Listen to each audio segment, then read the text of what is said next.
नमस्कार दोस्तों। 24 जुलाई 1911 से लेकर 4 नवंबर 1918 तक लड़े गए प्रथम विश्व युद्ध के परिणाम ही इतने घातक थे कि दूसरे विश्व युद्ध के बारे में कोई भी राष्ट्र सोच नहीं सकता था। लेकिन फिर भी बड़ी बड़ी कंट्रीज जिनके पास बहुत स्ट्रेंथ थी, ताकत थी, बहुत अच्छी इकोनॉमी थी, उन्होंने सेकेंड वर्ल्ड वॉर को अंततः 1939 में स्टार्ट कर ही दिया। और ये सेकेंड वर्ल्ड वॉर जो कि टोटली ग्लोबल कॉन्फ्लिक्ट्स पर बेस्ड था। ग्लोबल कॉन्फ्लिक्ट का मतलब होता है कि एक ऐसा राष्ट्र जिसको दूसरे राष्ट्र किसी चीज़ के लिए या किसी चीज़ पर आपत्ति हो। जैसे इंडिया और पाकिस्तान के केस में या इंडिया और चाइना के केस में हम मोस्टली देखते हैं कि इंडिया और चाइना के बीच में लैंड डिस्प्यूट्स यानी ज़मीन को लेकर विवाद तो आमतौर पर चलते रहते। लेकिन इसका ये मतलब नहीं कि इंडिया और चाइना आपस में युद्ध ही करने लगे। इसके कई रास्ते हो सकते हैं प्रॉब्लम को सुलझाने के लिए।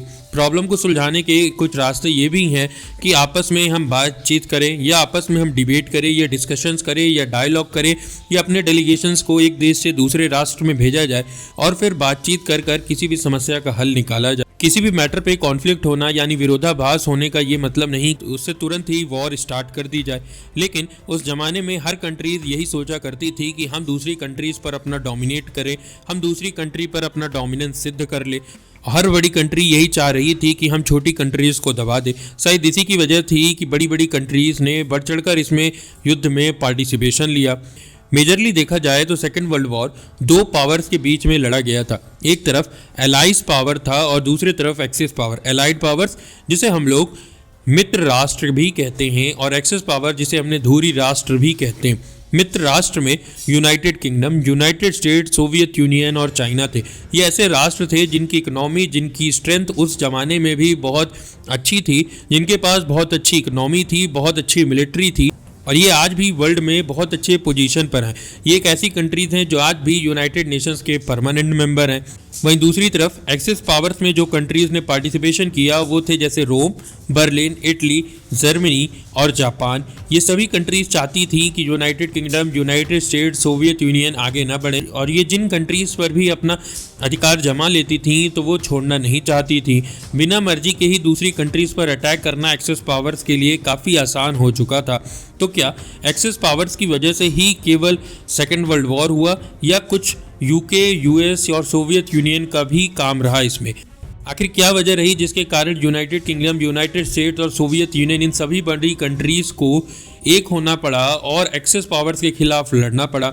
ये एक ऐसी वॉर भी थी दोस्तों जहां पर न केवल इकोनॉमिक बल्कि साइंटिफिक टेक्नोलॉजीज़ का भी इस्तेमाल किया गया। वहीं फर्स्ट वर्ल्ड वॉर को देखा जाए तो वहाँ पर एक ऐसी टेक्नोलॉजी का इस्तेमाल नहीं किया गया था, इसलिए वहाँ पर परिणाम ज़्यादा घातक नहीं हुए। इसीलिए शायद सेकेंड वर्ल्ड वॉर भी स्टार्ट हुआ। सेकेंड वर्ल्ड वॉर में जो मेजर टेक्नोलॉजी स्टार्ट की गई, जिसका यूज़ किया गया, वो है एयरक्राफ्ट टेक्नोलॉजी। एयरक्राफ्ट टेक्नोलॉजी के माध्यम से हर कंट्री जिसके पास एयरक्राफ्ट थी वो छोटी कंट्रीज़ पर यानी दूसरी कंट्रीज़ पर स्ट्रैटेजिक बॉम्बिंग करती थी, जिसके कारण वहाँ की मिलिट्रीज़ पर लार्ज स्केल डिस्ट्रक्शन देखने को मिलता था। सेकेंड वर्ल्ड वॉर एक ऐसा वॉर था जिसमें न केवल 1, 2 बल्कि 3 बल्कि 4 बल्कि 6 से 7 करोड़ लोग मारे गए। न जाने कितने हजार लाखों लोगों का नरसंहार हुआ, कितने लोगों की मृत्यु भुखमरी के कारण। एक ऐसा युद्ध था जिसके बारे में कोई भी प्रिडिक्ट नहीं किया जा सकता था और शायद इसीलिए जब एक्सेस पावर वॉर हार चुके थे तो उनके खिलाफ वॉर क्राइम ट्रिब्यूनल के तहत कार्रवाई भी की गई। और ये सही भी था या नहीं भी था, इसका निर्णय तो आप ही को करना है। तो आखिर किन कारणों की वजह से सेकेंड वर्ल्ड वॉर स्टार्ट हुआ? आखिर क्यों हिरोशिमा और नागासाकी पर बॉम्बिंग की गई? आखिर क्या जापान ही रिस्पॉन्सिबल था इस पूरे वॉर के लिए या एलाइज पावर यानी यूके, यूएस और सोवियत यूनियन भी रिस्पॉन्सिबल थे? किन रीजंस के कारण हिरोशिमा नागासाकी पर हमला किया गया और न्यूक्लियर बम गिराया गया? क्या केवल न्यूक्लियर बम हिरोशिमा और नागासाकी पर ही गिराना था या और भी कोई ऐसी कंट्रीज थी जिन पर बॉम्बिंग करने का इरादा बनाकर रखा था? आखिर किस कंट्री ने जापान पर बॉम्बिंग की और आखिर किस फ्लाइट से की, किस एयरक्राफ्ट की मदद से बॉम्बिंग की? कौन कौन सी कंट्रीज जापान में न्यूक्लियर बम गिराने पर राजी हुई और कौन कौन इसके अगेंस्ट हुई? क्या क्या थे इसके परिणाम और आखिर किन वजहों के कारण जापान पर इतना बड़ा हमला करना पड़ा? आखिर कैसे डिसाइड किया गया इन बड़ी बड़ी कंट्रीज़ के द्वारा कि आखिर कौन कौन सी जगह पर जापान में न्यूक्लियर बम गिराए जाए और आखिर 2 ही न्यूक्लियर बम ही क्यों गिराए गए थे और 2 ही जगह पर क्यों गिराए गए थे? सब कुछ जानेंगे इस वीडियो में। तो चलिए जानते हैं कि कौन कौन से ऐसे कारण रहे जिसके कारण सेकेंड वर्ल्ड वॉर हुआ और जापान में हिरोशिमा और नागासाकी पर बॉम्बिंग हुई। फर्स्ट वर्ल्ड वॉर के तुरंत बाद ही 28 जून 1919 को फर्स्ट वर्ल्ड वॉर के सभी राष्ट्रों ने मिलकर ट्रीटी ऑफ वर्साइल्स के एग्रीमेंट को साइन किया। इसके तहत 10 जनवरी 1920 को पेरिस में पीस कॉन्फ्रेंस में फर्स्ट वर्ल्ड वॉर में पार्टिसिपेट किए हुए नेशंस ने एक इंटर गवर्नमेंट ऑर्गेनाइजेशन को इस्टेब्लिश किया। ये इंटर गवर्नमेंटल ऑर्गेनाइजेशन का नाम दिया गया लीग ऑफ नेशंस। ये वो नेशंस थे जिन्होंने कहीं ना कहीं फर्स्ट वर्ल्ड वॉर में कहीं ना कहीं डायरेक्टली और इनडायरेक्टली अपना पार्टिसिपेशन दिया था। इस लीग ऑफ नेशंस का काम था कि आने वाले समय में वॉर या वॉर जैसी स्थिति को रोकना, और अगर कहीं भी कोई भी तरह का डिस्प्यूट या कॉन्फ्लिक्ट समझ में आता है, किसी भी कंट्रीज़ के बीच में समझ में आता है कोई डिस्प्यूट, तो उसे डायलॉग्स के माध्यम से सुलझाना, वहीं इंटरनेशनल डिस्प्यूट्स को भी हर तरीके से सुलझाना। इसके अलावा लेबर कंसर्न, लेबर कंडीशन और प्रॉब्लम ऑफ माइनॉरिटी और प्रिजनर्स की कंडीशंस पर भी जोर दिया गया। इसके अलावा ड्रग ट्रैफिकिंग की कंडीशंस को भी रोकने पर इस संस्था ने जोर दिया। लेकिन सिर्फ 26 सालों के अंदर ही इस इंटर गवर्नमेंटल ऑर्गेनाइजेशन यानी लीग ऑफ नेशंस को बंद कर दिया गया और 20 अप्रैल 1946 को यूनाइटेड नेशंस की स्थापना की गई। आखिर क्यों लीग ऑफ नेशंस को बैन किया गया, क्या क्या इसके पीछे के रीजन थे, चलिए देखते हैं। सबसे पहला रीजन था जापान में बढ़ता मिलिट्रिज्म। जापान की मिलिट्री का कहना था कि जापान के हर फैसले में, चाहे पॉलिटिकल हो, सोशल हो या इकोनॉमिकल हो, सभी में कहीं ना कहीं जापान की मिलिट्री की हिस्सेदारी होनी चाहिए। शायद यही वजह थी कि जापान की मिलिट्री का हर क्षेत्र में हस्तक्षेप बढ़ता जा रहा था और इसी के कारण राजा यानी जापान के एम्परर अपने डिसीजंस को अकेले नहीं ले सकते थे। इसीलिए 18 सितंबर 1931 को जापान के राजा ने लेफ्टिनेंट शिमोरी कावामोटो, जो कि इंडिपेंडेंट गैरिसन यूनिट यानी 29 जापानीज इन्फेंट्री रेजिमेंट के जो लेफ्टिनेंट थे, उन्हें ये एक ऑर्डर दिया गया कि आप मुगडेन, जो कि आज का शियांग शहर है, वहाँ पे एक रेलवे ट्रैक को एक्सप्लोड करना है।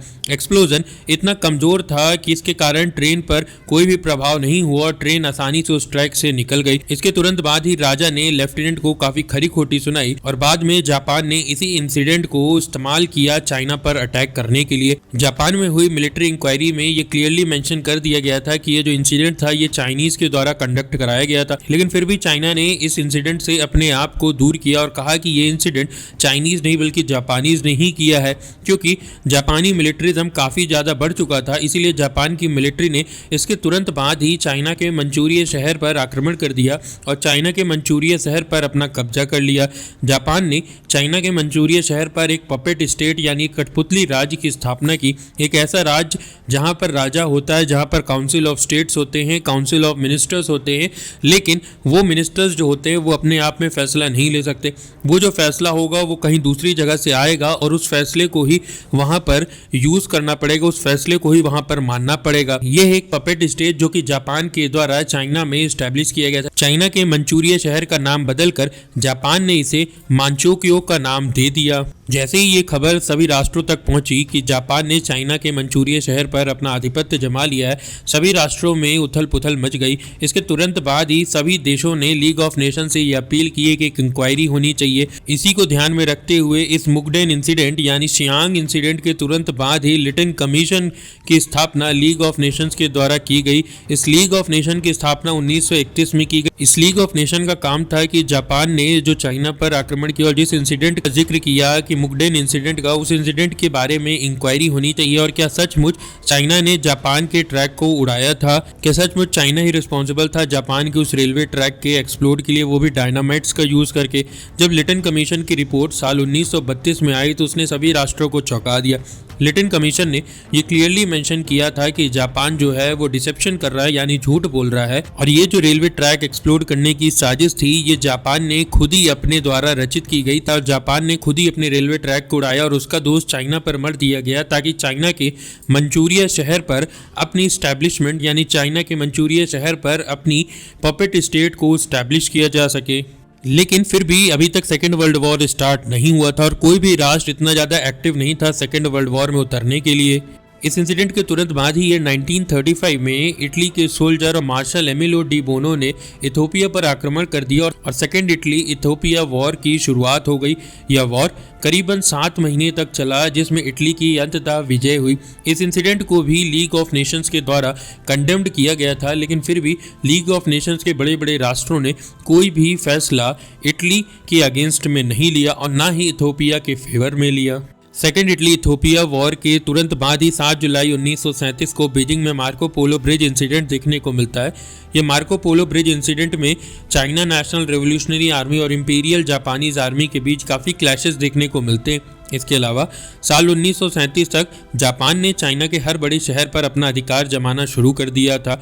जहां एक ओर बीजिंग 1937 तक जापान के अधिकार क्षेत्र में आ गया था, वहीं दूसरी ओर चाइना का जो कैपिटल था नानसंग, वहां पर भी जापान ने अपना कैप्चर कर लिया था। इसके अलावा 13 दिसंबर 1937 को जापान ने चाइना को सीख सिखाने के लिए एक मास स्केल मैसेकेयर यानी मास स्केल में नरसंहार किया। इस नरसंहार में 40,000 से लेकर 3 लाख लोग मारे गए, 20,000 से 80,000 महिलाओं के साथ रेप किया गया। इसके अलावा कई सारे मासूम बच्चों को भी मार डाला गया।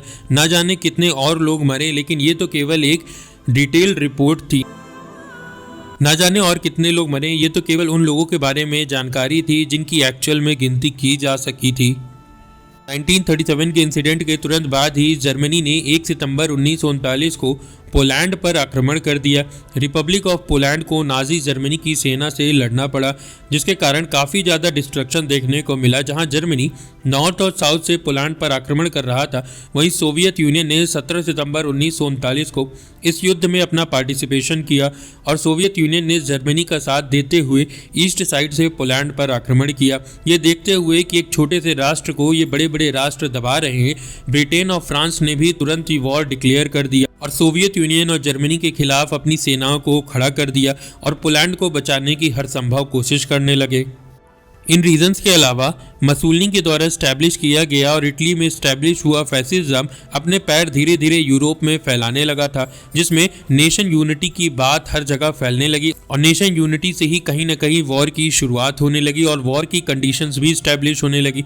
वहीं दूसरी ओर स्पेनिश सिविल वॉर जो कि 1936 से 1939 तक लड़ा गया, जिसमें रिपब्लिकन और नेशनलिस्ट के बीच में काफ़ी ज़्यादा युद्ध देखने को मिलता है। वहीं अगर बात करें सोवियत यूनियन और जापान की, तो वहाँ पर भी बहुत ज़्यादा कॉन्फ्लिक्ट देखने को मिलता है। इसके अलावा सोवियत जापान और जर्मनी के बीच में बढ़ता हुआ कॉन्फ्लिक्ट्स अपने बॉर्डर्स को लेकर, कहीं ना कहीं सोवियत यूनियन को लग रहा था कि हमें ज़्यादा हिस्सा मिल जाए और कहीं ना कहीं जापान को ये लग रहा था और जर्मनी को भी ऐसा लग रहा था कि हमने जिस कंट्री पर अटैक किया है उस कंट्री पर हमारी हिस्सेदारी ज़्यादा। तो हिस्सेदारी के सवाल पर कहीं ना कहीं वॉर और बढ़ती गई। इन सभी कारणों को देखकर ये कहीं ना कहीं लग रहा था कि लीग ऑफ नेशन वॉर जैसी कंडीशंस को रोकने में असक्षम है। वहीं दूसरी ओर लीग ऑफ नेशंस की क्रेडिबिलिटी भी घटती जा रही थी, जहां जर्मनी और जापान ने लीग ऑफ नेशंस की मेंबरशिप साल 1933 और 34 में छोड़ दी। वहीं सोवियत यूनियन, जिसने 1934 में लीग ऑफ नेशंस को ज्वाइन किया था, 1939 में उसे भी निकाल दिया जब सोवियत यूनियन ने फिनलैंड पर आक्रमण किया। वहीं इटली ने 1937 में लीग ऑफ नेशंस की मेंबरशिप भी छोड़ दी। यूएस यानी यूनाइटेड स्टेट्स ने तो कभी लीग ऑफ नेशंस भी ज्वाइन नहीं किया था। इन सभी कारणों को देखकर कहीं ना कहीं लग रहा था कि लीग ऑफ नेशंस अब कहीं ना कहीं वर्ल्ड पे अपना कंट्रोल नहीं कर पा रहा है और लीग ऑफ नेशंस का काम अब धीरे धीरे कम होता जा रहा है। लीग ऑफ नेशंस वॉर जैसी कंडीशंस को नहीं रोक पा रहा है। लीग ऑफ नेशंस किसी भी कंट्रीज के डिस्प्यूट को नहीं सॉल्व कर पा रहा है। League of nation international disputes को भी नहीं सॉल्व करवा पा रहा है। लीग ऑफ नेशन किसी कंट्रीज को रोक नहीं पा रहा है दूसरी कंट्रीज पर आक्रमण करने से। इसीलिए लीग ऑफ नेशंस की क्रेडिबिलिटी और लीग ऑफ नेशंस कहीं ना कहीं अब इनकैपेबल लगने लगा था वॉर जैसी कंडीशंस को रोकने में। और शायद यही वजह रही जिसके कारण साल 1946 में लीग ऑफ नेशंस को बदलकर यूनाइटेड नेशंस की स्थापना की गई। और शायद यही बात रही जिसके कारण 20 अप्रैल 1946 को यूनाइटेड नेशन की स्थापना की गई और सभी कंट्रीज उसके पार्ट बने और लीग ऑफ नेशंस को कहीं ना कहीं बंद कर दिया। युद्ध के कुछ अंतिम वर्षों में जापान के ऊपर एलाइज पावर ने फायरिंग और बॉम्बिंग भी स्टार्ट कर दी। ये फायरिंग और बॉम्बिंग न केवल जमीनी स्तर से बल्कि एयरक्राफ्ट के माध्यम से भी जापान के ऊपर किए जाने लगी, जिसके कारण जापान में मास स्केल पर डिस्ट्रक्शन देखने को मिला। वहीं दूसरी ओर 16 दिसंबर 1944 से 25 जनवरी 1945 तक बुल्गे की लड़ाई हुई, जिसमें जर्मन्स ने बेल्जियम के बीच में एक घने जंगल वाले एर्डेनीज के एरिया में एंटवर्प पोर्ट को कब्जा करने की कोशिश की, जो कि उसमें वे विफल रहे। उनका मानना ये था कि अगर इस पोर्ट पर कब्जा कर लिया जाएगा तो एलाइड नेशंस की कहीं ना कहीं ये रीढ़ की हड्डी है तो वो टूट जाएगी, जिससे एलाइड नेशन जो इतने पावरफुल तरीके से लड़ रहे हैं वो लड़ नहीं पाएंगे। लेकिन इसके बाद भी जर्मन्स हार ही गए। साल 1945 तक जापान और अलाइड नेशंस के बीच में चौथे साल तक युद्ध पहुंच गया। साल 1945 तक आते आते जापान और अलाइड पावर्स के बीच अपने अंतिम दौर पर पहुंच गया। जहां जापानी सेना जमकर लड़ाई लड़ने को अभी भी तैयार थी, वहीं ये निश्चित हो गया था कि कहीं न कहीं जापानी आसानी से अब हार नहीं मानेंगे। वहीं देखा जाए तो केवल जून 1944 से 1945 तक केवल 10 लाख से ज़्यादा लोग अमेरिका बस में ही मारे गए थे। यह सब कुछ देखकर अमेरिकन प्रेसिडेंट को लगा कि अब केवल एक ही रास्ता है, वो है एटॉमिक बम यानी न्यूक्लियर बम का इस्तेमाल किया जाए, जिससे मास स्केल पर डिस्ट्रक्शन और मास किलिंग हो और यह जो वॉर है ये कहीं न कहीं जाकर रुक जाए। वहीं दूसरी ओर अमेरिका की जो रिजर्व मैन पावर थी वो भी कम रही थी। वहीं तीसरी ओर पब्लिक का यह मानना था कि जो आर्मी पर्सनल्स वॉर में हैं उन्हें अब घर भेजना चाहिए, चूँकि वे काफ़ी साल से युद्ध लड़ रहे थे। वहीं धीरे धीरे एलाइज ने फिलीपींस और बर्मा पर भी अपना कैप्चर कर लिया और अप्रैल 1945 तक अमेरिका ने जापान के ओकिनावा आइलैंड पर भी अपना कैप्चर इस्टेब्लिश कर लिया। जैसे जैसे एलाइज आगे बढ़ रहे थे, जापान की कंडीशन और ख़राब होती जा रही थी। 9 अगस्त 1945 को भी जापान के खिलाफ सोवियत यूनियन ने भी अपना धावा बोल दिया और सोवियत यूनियन ने जापान पर धीरे धीरे अपनी पकड़ बनाना शुरू कर दी। परिणाम स्वरूप जापान में जो मर्चेंट फ्लीट आर्मी थी वो कहीं न कहीं 52,50,000 से घटकर 15,60,000 हो गई। वहीं रॉ मटेरियल की भी कमी जापान में देखने को मिली और उनकी अर्थव्यवस्था पूरी तरह से डगमगा गई थी। जहां एक ओर भूखमरी माल न्यूट्रिशन की कंडीशन जापान को अपने चंगुल में दबा रही थी, वहीं दूसरी ओर यूएस की भी पावर बढ़ती जा रही थी। यूएस की पावर ऐसे भी बढ़ रही थी जो कि यूएस का एयरक्राफ्ट का डेवलपमेंट काफ़ी तेज़ी से हो रहा था। यूएस की पावर ऐसे भी बढ़ रही थी क्योंकि यूएस में एयरक्राफ्ट काफ़ी तेज़ी से बनाए जा रहे थे और एयरक्राफ्ट ने वर्ल्ड वॉर 2 में काफ़ी मेजर रोल प्ले किया था, जिसके परिणाम स्वरूप यूएस ने केवल एक साल यानी साल 1943 में ही 1 लाख से अधिक एयरक्राफ्ट बनाए और बेचे। वहीं दूसरी ओर 70,000 कुल एयरक्राफ्ट जापान के द्वारा पूरे 6 साल में मिलाकर बनाए गए थे। इसलिए जापान की इकनॉमी भी काफ़ी ज़्यादा इम्बैलेंस हो चुकी थी। वहीं दूसरी ओर यूरोपियन थिएटर यानी यूरोप के आसपास के सभी देशों ने जर्मनी के ऊपर हमला कर दिया, जिससे 8 मई 1945 को जर्मनी को सरेंडर करना पड़ा। जैसा कि प्रेसिडेंट रूजवेल्ट ने कहा था कि अब न्यूक्लियर बम इस्तेमाल करने का समय आ गया है, तो जुलाई 1945 में मैनहट्टन प्रोजेक्ट की स्थापना की। मैनहट्टन प्रोजेक्ट इसे इसलिए भी कहा जाता है क्योंकि ये जो प्रोजेक्ट था इसका headquarter Manhattan district of United state में था, इसलिए इसे मैनहट्टन प्रोजेक्ट का नाम दिया गया। इस प्रोजेक्ट में यूनाइटेड किंगडम, यूनाइटेड स्टेट्स और कनाडा शामिल थे। मेजर जनरल लेस्ली ग्रूव्स की अध्यक्षता में इस प्रोजेक्ट को स्टार्ट किया गया और ये प्रोजेक्ट टोटली ही एक आर्मी प्रोजेक्ट था। इस प्रोजेक्ट में ये तय किया गया कि 2 तरह के बॉम्ब बनाए जाएंगे, एक लिटिल बॉय, एक फैट मैन। लिटिल बॉय जो कि enriched uranium gun type fission weapon होगा, वहीं fat man plutonium implosion type nuclear weapon होगा। वहीं दूसरी ओर अमेरिका की एयरफोर्स की 509 विंग के ग्रुप को ट्रेन करने की शुरुआत भी स्टार्ट कर दी गई। इन्हें यह ट्रेनिंग दी जा रही थी कि आखिर कैसे न्यूक्लियर बम को और कितने डिस्टेंस से गिराना है और कैसे वहां से तुरंत ही आ जाना है, कैसे बोइंग B-29 का इस्तेमाल एक न्यूक्लियर बम को इस्तेमाल करने के लिए किया जा सकता है। यह सब कुछ यूएस की 509 विंग की आर्मी के कमांडर्स को सिखाया जा रहा था। वहीं दूसरी ओर अमेरिका ने बोइंग B-29 के कई सारे एयरक्राफ्ट को मैरीना आइलैंड पर डिप्लॉय कर दिया। इस कंट्री ने जापान से रिक्वेस्ट की कि वो अनकंडीशनल सरेंडर होने के लिए तैयार हो जाए, लेकिन जापान ने इस रिक्वेस्ट को दरकिनार करते हुए कहा कि वो अभी भी लड़ने के लिए तैयार है। वहीं अलाइज कंट्रीज का मानना था कि जापान का सपोर्टर ऑलरेडी जर्मनी 8 मई 1945 को सरेंडर कर चुका है और अलाइज फोर्स ने जर्मनी पर अपना ऑक्युपाई भी कर लिया है, लेकिन फिर भी जापान तैयार नहीं था। जापान से कहा गया कि आप पोस्टडैम डिक्लेरेशन को एक्सेप्ट कर लीजिए। पोस्टडैम डिक्लेरेशन एक ऐसा डिक्लेरेशन था जिसे यूएस, यूके और चेयरमैन ऑफ चाइना के द्वारा बनाया गया था, जिसमें यूएस के प्रेसिडेंट हैरी एस ट्रूमैन और यूके के पीएम विंस्टन चर्चिल, वहीं चाइना के chairman Chiang Kai Shek main leadership में थे। पोस्टडैम डिक्लेरेशन को 26 जुलाई 1945 को बनाया गया। इस डिक्लेरेशन में कौन कौन सी ऐसी बात थी जिसके कारण जापान ने यह बात नहीं मानी। इस डिक्लेरेशन में आखिर कौन कौन सी बात थी, चलिए देखते हैं। इस डिक्लेरेशन में सबसे पहली बात ये थी कि अथॉरिटीज़ का एलिमिनेशन होगा। जो लोगों ने जापान के लोगों को भड़काया है या उकसाया है और एलाइड पावर्स के खिलाफ गलत बातें फैलाई हैं, उन्हें देश से एलिमिनेट यानी देश से निकाल दिया जाएगा। वहीं जापान की सॉवरेनिटी केवल कुछ ही आइलैंड तक लिमिटेड रहेगी, जैसे कि होशु, होक्काइडो, क्यूशु, शिकोकू तक ही केवल लिमिटेड रहेगी। जापान की मिलिट्री को टोटली डिसआर्म कर दिया जाएगा और उनके वेपन्स ले लिए जाएंगे और फिर ही उन्हें जापान जाने दिया जाएगा।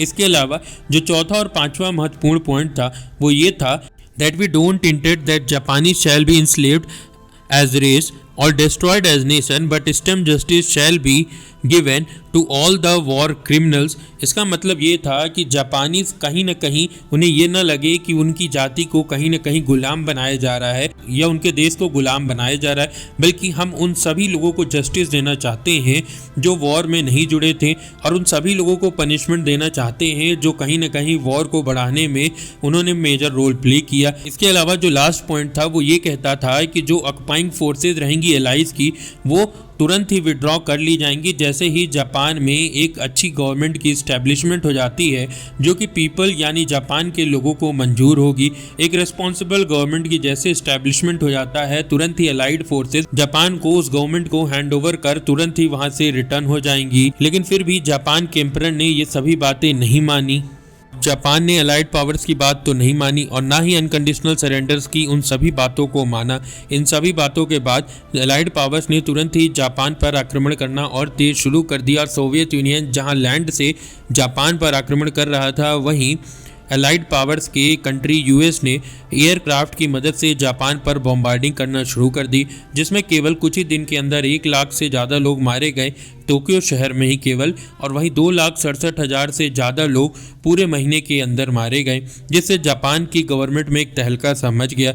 चलिए अब जानते हैं कि आखिर कैसे फिर हिरोशिमा और नागासाकी पर फिर न्यूक्लियर बम गिराया गया और कैसे फिर न्यूक्लियर साइट को सेलेक्ट किया गया। और जैसा कि हम जानते हैं कि यूएस के प्रेसिडेंट रूजवेल्ट ने पहले ही ये कह दिया था कि न्यूक्लियर बम भी केवल इसका सॉल्यूशन है, इस वॉर का सॉल्यूशन है, इसीलिए मैनहट्टन प्रोजेक्ट की भी स्थापना की गई थी और न्यूक्लियर पर साइंटिफिक डिस्कवरीज और रिसर्च भी करना चालू कर दिया गया था। इसी को मद्देनज़र करते हुए अब यह बारी आ गई थी कि कहीं न कहीं जापान में किन इलाकों पर बॉम्बिंग करना है यानी न्यूक्लियर बम गिराना है उनका सिलेक्शन हो जाए। इस सिलेक्शन को करने के लिए मेनली 3 क्राइटेरिया देखे गए। एक ऐसा एरिया उन्होंने सेलेक्ट किया जिसका डायमीटर कम से कम 4.8 किलोमीटर हो। इसके अलावा ब्लास्ट ऐसा होना चाहिए कि वो काफ़ी इफेक्टिव हो, डैमेज लार्ज स्केल में दिखे। इसके अलावा उन इलाकों को सेलेक्ट किया गया जहां पर अर्बन यानी सिविलियंस भी ज़्यादा थे और मिलिट्री भी ज़्यादा थी और उसके अगल बगल बड़ी बड़ी बिल्डिंग्स थी, जिससे जो डिस्ट्रक्शन है वो काफ़ी लार्ज स्केल में देखने को मिले।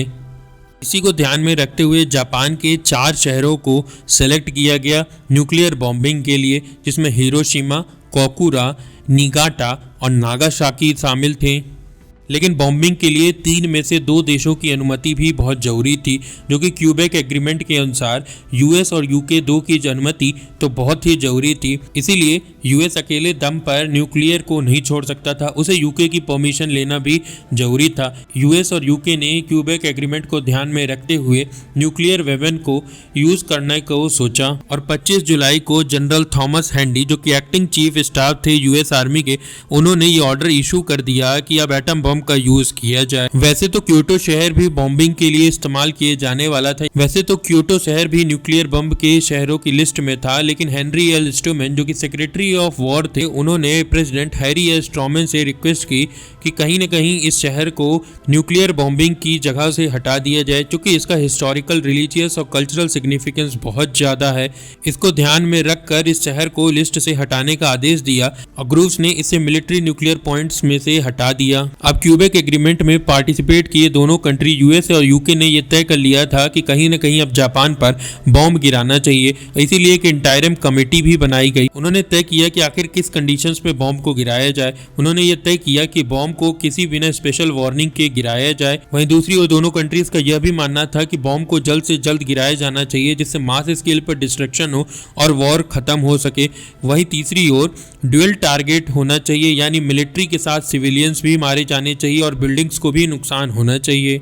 और आखिरकार वो दिन आ ही गया जब 6 अगस्त सुबह 8:15 पर बोइंग B-29 लिटिल बॉय के साथ हिरोशिमा पर पहुंच गया और हिरोशिमा पर पहला न्यूक्लियर बम गिरा दिया गया, जिसके कारण केवल 1 सेकंड के अंदर ही 90,000 से 1,86,000 लोग भाप बनकर उड़ गए, यानी मारे गए। इस इंसिडेंट के तुरंत बाद ही प्रेसिडेंट ऑफ अमेरिका ने जापान को सरेंडर करने के लिए कहा। इस इंसिडेंट के 16 घंटे के अंदर ही प्रेसिडेंट ऑफ यूएस ने एक प्रेस कॉन्फ्रेंस कर ये तुरंत ही बोला जापान को कि वो सरेंडर कर दे, लेकिन जापान फिर भी तैयार नहीं हुआ और अंततः 9 अगस्त को सुबह 11:02 पर 10,000 पाउंड वजनी फैट बॉय को नागासाकी पर गिराया गया, जिसके कारण 60,000 से 80,000 लोग नागासाकी में एक झटके पर मर गए।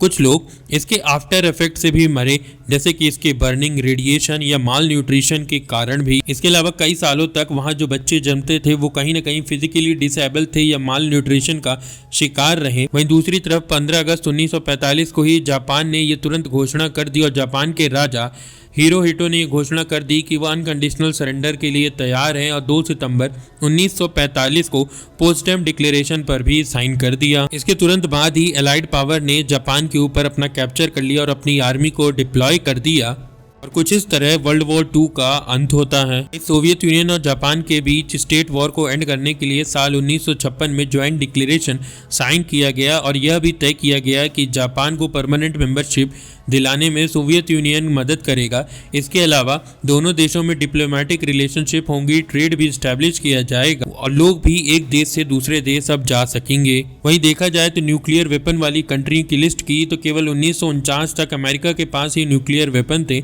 इसके बाद 1949 में सोवियत यूनियन ने पहला अपना न्यूक्लियर बम का परीक्षण किया। वहीं इसके तुरंत बाद ही अमेरिका ने हाइड्रोजन बम का भी परीक्षण किया, जो कि उससे कई ज़्यादा पावरफुल था। साल 2019 तक सोवियत यूनियन के पास 40,160 के लगभग न्यूक्लियर बम थे और यूनाइटेड स्टेट्स के पास 23,317।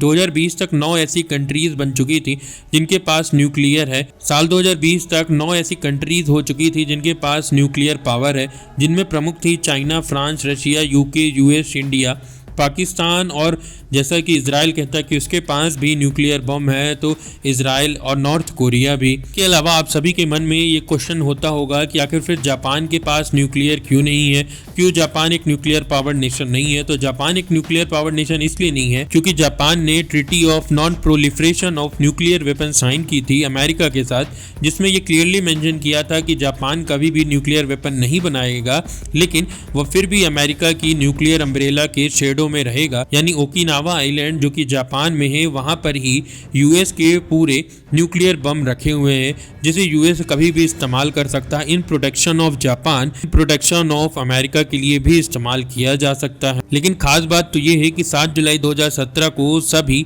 यूएन की कंट्रीज ने एक ट्रीटी साइन की कि प्रोहिबिशन ऑफ न्यूक्लियर वेपन, यानी कोई भी कंट्री किसी के ऊपर कभी भी कितनी भी बड़ी सिचुएशन आ जाए न्यूक्लियर वेपन का इस्तेमाल नहीं करेगी।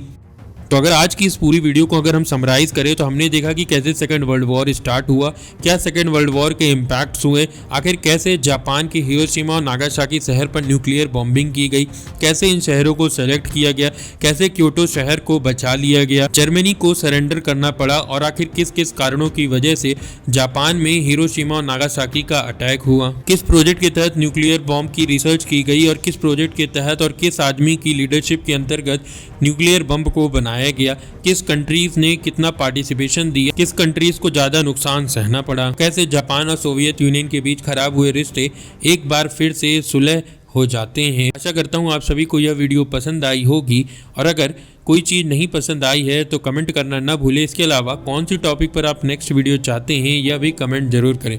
दीजिए मुझे इजाज़त। जय हिंद, जय भारत, नमस्कार।